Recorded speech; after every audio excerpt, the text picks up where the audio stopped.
Hello, my name is Yemurai Nyoni and I'm a youth activist from Bulawayo, Zimbabwe.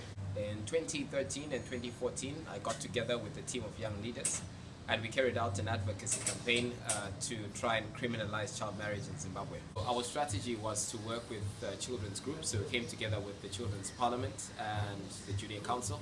We worked with the Harare chapters as well as the Bulawayo chapters, and we came together and put a petition through and sent it to the chairperson of the Parliamentary Portfolio Committee on Justice, Legal and Parliamentary Affairs, as well as to the minister of the same ministry.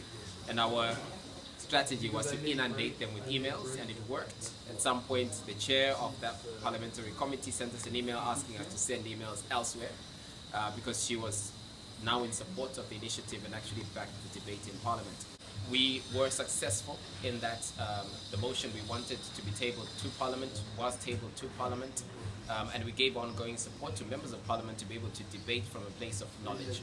You see, our Parliament in Zimbabwe is a space that is the privilege of adults, and there were no young people in this Parliament. So the only way that we could do it was to work in alliance with adult partners. Even though we got the motion passed, it wasn't enough. The parliamentary cycle moved to the next debate items.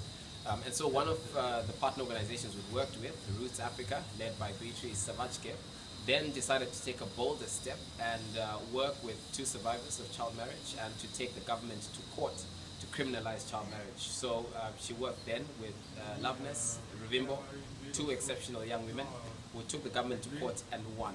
And the result was young people showed that it was possible to criminalize child marriage and to set a legal precedence which is being used within the region now to guide cases, as was done in Tanzania. So going forward, even though that was a success, there's still more work that needs to be done.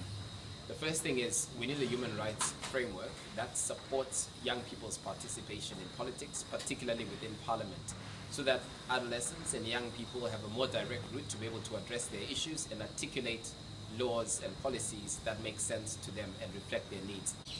So the second thing we need is for the Office of the High Commissioner for Human Rights to continue to provide guidance to government so that they have a fair understanding of how to create legal frameworks that support the criminalization of child marriage and onward work that needs to take place that goes and continued access to education, to economic opportunities and to social safety nets.